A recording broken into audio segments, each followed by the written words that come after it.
ચોમાસું 4 દિવસ વહેલું આવવાનું અનુમાન। દેશમાં ચોમાસું 4 દિવસ વહેલું એટલે કે 25 થી 27 મે વચ્ચે કેરળ પહોંચવાની શક્યતા છે। યુપી, બિહાર સહિત 5 રાજ્યોમાં વાવાઝોડા અને વરસાદનું એલર્ટ અપાયું છે। બીજી તરફ રાજસ્થાનનું બાડમેર 47 તાપમાન સાથે સૌથી ગરમ રહ્યું છે। બંગાળની ખાડીમાં સર્જાયેલી સિસ્ટમ વરસાદી માહોલ લાવશે, જ્યારે ગુજરાત સહિતના રાજ્યોમાં હીટવેવ યથાવત છે। દક્ષિણ ભારતમાં પણ ભારે વરસાદની આગાહી કરી છે।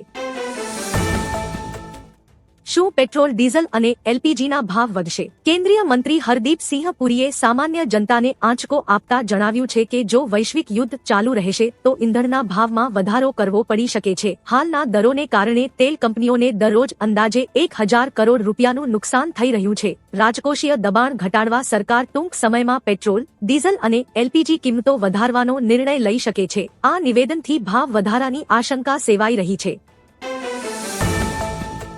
પીએમ મોદીની વધુ એક અપીલ। પીએમ મોદીએ વિદેશી મુદ્રા બચાવવા વધુ એક અપીલ કરી। તેમને આ વખતે લોકલ ફોર વોકલનું આહવાન કર્યું। પીએમ મોદીએ વિદેશ યાત્રાઓ અને ડેસ્ટિનેશન વેડિંગ પર ચિંતા જતાવી છે। તેમણે કહ્યું કે તેનાથી વિદેશી મુદ્રાને ફાયદો થઈ રહ્યો છે। બાળકોને રજાઓ માટે વિદેશ યાત્રા પર મોકલવામાં આવી રહ્યા છે। તેમણે કહ્યું કે શું અહીંયા કોઈ હોલિડે સ્પોટ નથી? વધુમાં તેમણે કહ્યું કે લગ્ન માટે ભારતથી વધુ કોઈ પવિત્ર અને સુંદર સ્થાન નથી। રાજ્ય સરકાર પીએમ મોદીની અપીલ પર કરકસરના પગલાં લેશે। પીએમ મોદીની ઇંધણ બચત અને કરકસરની અપીલને પગલે ગુજરાત સરકાર હરકતમાં આવી છે। આગામી કેબિનેટ બેઠકમાં સરકારી વિભાગોમાં ખર્ચ ઘટાડવા, વર્ક ફ્રોમ હોમ અને વાહનોના ઇંધણ વપરાશમાં ઘટાડો કરવા અંગે મહત્વના નિર્ણયો લેવામાં આવી શકે છે। કેન્દ્રીય મંત્રી CR પાટીલે પણ પાયલોટ કારનો ઉપયોગ નહીં કરવાનો નિર્ણય લીધો છે। આ પગલાંથી રાજ્યમાં કરકસર અને પર્યાવરણ સંરક્ષણને વેગ મળશે।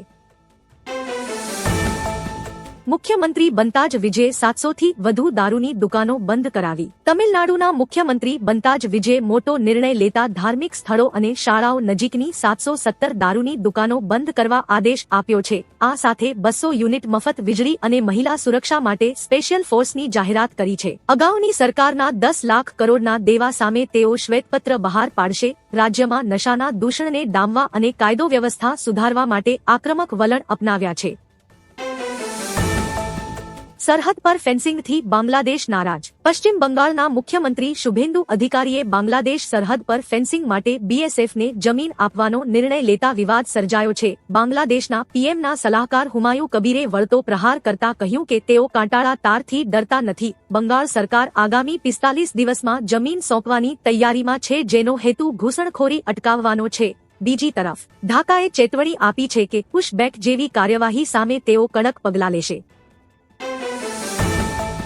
આસામને મળ્યા નવા સીએમ। હિમંતા બિસ્વા શર્માએ સતત બીજી વખત આસામના મુખ્યમંત્રી તરીકે શપથ લીધા છે। રાજ્યપાલ લક્ષ્મણ આચાર્યે તેમને હોદ્દા અને ગુપ્તતાના શપથ લેવડાવ્યા હતા। આ ભવ્ય સમારોહમાં પીએમ મોદી, અમિત શાહ અને રાજનાથ સિંહ સહિત ભાજપના ટોચના નેતાઓ ઉપસ્થિત રહ્યા હતા। વર્ષ 2015માં કોંગ્રેસ છોડી ભાજપમાં જોડાયેલા હિમંતાને પક્ષે 2021માં પ્રથમવાર સીએમ બનાવ્યા હતા।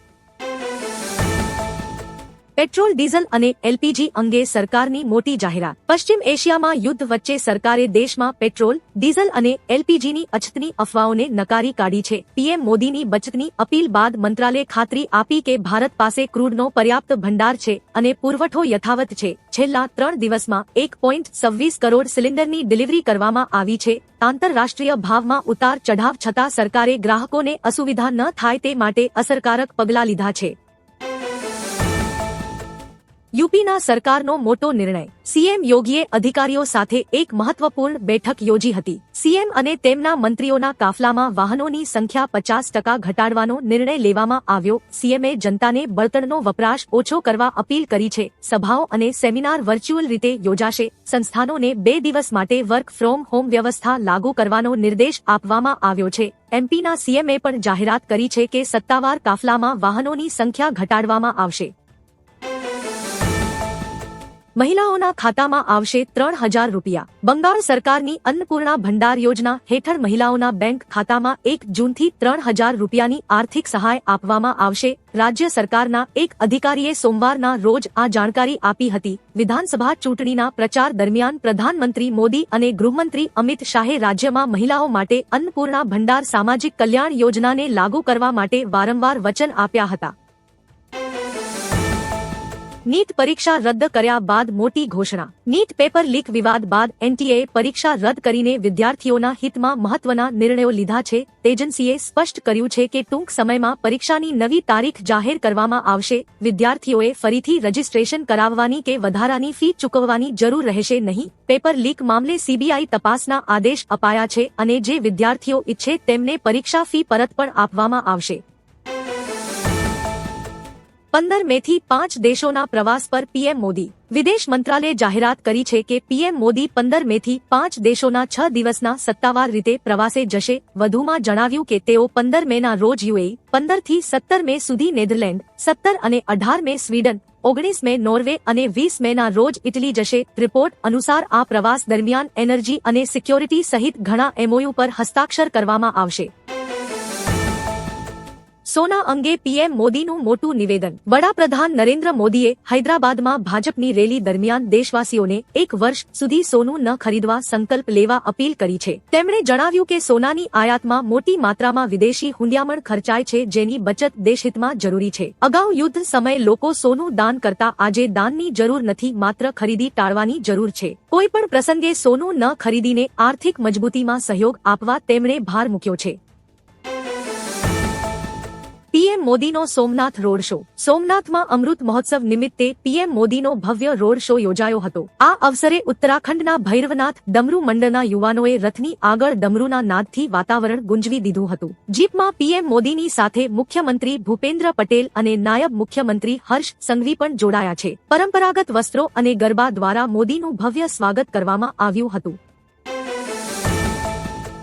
સોમનાથમાં ઐતિહાસિક કુંભાભિષેક અને ધ્વજારોહણ. સોમનાથ અમૃત મહોત્સવના પવિત્ર અવસરે વડાપ્રધાન નરેન્દ્ર મોદીએ સોમનાથ મહાદેવની વિશેષ મહાપૂજા કરી હતી. પીએમ મોદીએ 11 પવિત્ર સ્થળોના જળનો ઉપયોગ કરીને મંદિરના શિખર પર ઐતિહાસિક કુંભાભિષેક અને ધ્વજારોહણ વિધિ સંપન્ન કરી હતી. પુનઃ નિર્મિત મંદિરના 75 વર્ષ પૂર્ણ થવાના આ પ્રસંગે શાસ્ત્રોક્ત વિધિ મુજબ પૂજન કરવામાં આવ્યું હતું. આખું મંદિર પરિસર જય સોમનાથના નાદથી ગુંજી ઉઠ્યું હતું.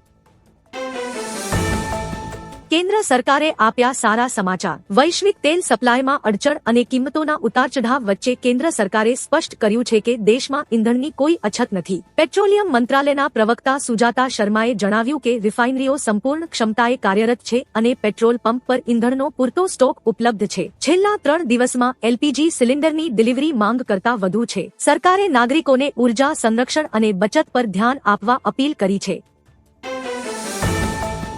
પીએમ મોદીએ વડોદરામાં સરદાર ધામનું લોકાર્પણ કર્યું. સોમનાથમાં અમૃત પર્વમાં ઉપસ્થિત રહ્યા બાદ પીએમ મોદી વડોદરા પહોંચ્યા હતા. સમસ્ત પાટીદાર સંગઠનોની એકતાના પ્રતીક સ્વરૂપે વિકસિત આ ભવ્ય સરદાર ધામ રાજ્યનું તૃતીય અને સુવિધા સંપન્ન સરદાર ધામ છે. આ કાર્યક્રમમાં પાટીદાર સમાજના અનેક આગેવાનો અને લોકો મોટી સંખ્યામાં ઉપસ્થિત રહ્યા હતા. પીએમ મોદીનું જામનગરમાં હાલારી પાઘડી પહેરી સંબોધન. પીએમ મોદીએ જામનગરમાં હાલારી પાઘડી પહેરી જનસભા સંબોધી હતી. તેમણે બંગાળ ચૂંટણી વિશે જણાવ્યું કે 50 વર્ષનો વિકાસનો ખાડો ભાજપ પૂરશે. ગુજરાત હવે માત્ર મીઠા માટે નહીં પણ સેમિકન્ડક્ટર અને વિમાન નિર્માણ માટે ઓળખાય છે. રિન્યુએબલ એનર્જીમાં ગુજરાતનો સિંહફાળો છે. તેમણે જનતાના અતૂટ સમર્થન બદલ આભાર માન્યો હતો. જામનગરના લાલ બંગલા સર્કલ ખાતે પ્રચંડ જનમેદની ઉમટી હતી.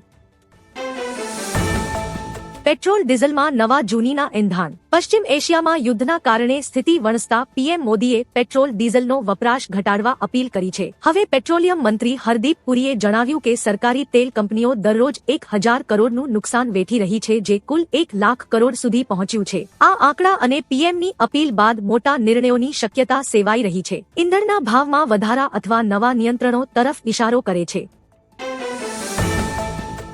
નરેન્દ્ર મોદી સરદાર ગૌરવ રત્ન એવોર્ડથી સન્માનિત. વડાપ્રધાન નરેન્દ્ર મોદીને સરદાર ગૌરવ રત્ન એવોર્ડથી સન્માનિત કરવામાં આવ્યા છે. સરદાર ધામના લોકાર્પણ પ્રસંગે સભામંડપમાં પીએમ મોદીનું આગમન થતાં તેમને આ પ્રતિષ્ઠિત એવોર્ડ અર્પણ કરવામાં આવ્યો. આ પ્રસંગે મુખ્યમંત્રી ભૂપેન્દ્ર પટેલ, નાયબ મુખ્યમંત્રી હર્ષ સંઘવી, પ્રદેશ અધ્યક્ષ જગદીશ વિશ્વકર્મા, વિધાનસભા દંડક બાલકૃષ્ણ શુક્લ અને કેન્દ્રીય મંત્રી મનસુખ માંડવિયા સહિત અનેક પ્રમુખો ઉપસ્થિત રહ્યા હતા.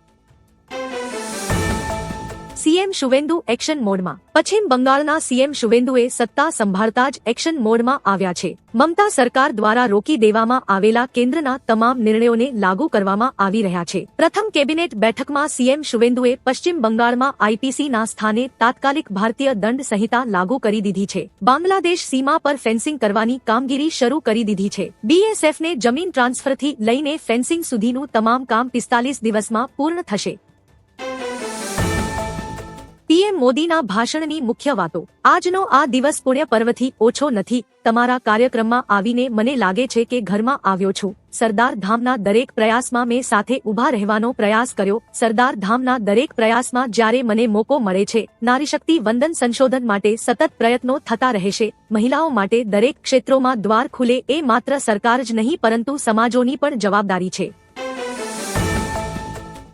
પાકના સેના વડાની ભારતને ગીધડ ધમકી. પાકિસ્તાન સેના પ્રમુખ આસિમ મુનીરે એકવાર ફરી ઓપરેશન સિંદૂરને લઈને ભારતને ધમકી આપી છે. મુનીરે કહ્યું કે ભવિષ્યમાં જો પાકિસ્તાન વિરુદ્ધ એવી કોઈ કાર્યવાહી થાય છે તો તેની અસર ખૂબ મોટી અને દર્દનાક હશે. વધુમાં મુનીરે દાવો કર્યો કે યુદ્ધમાં પાકિસ્તાનની જીત થઈ. સાથે જ તેમને 2001 સંસદ હુમલો, 2008 મુંબઈ હુમલો, 2016 ઉરી હુમલો અને 2019 પુલવામા હુમલા બાદ ભારતની કાર્યવાહીને ફોલ્સ ફ્લેગ ઓપરેશન કહ્યું હતું.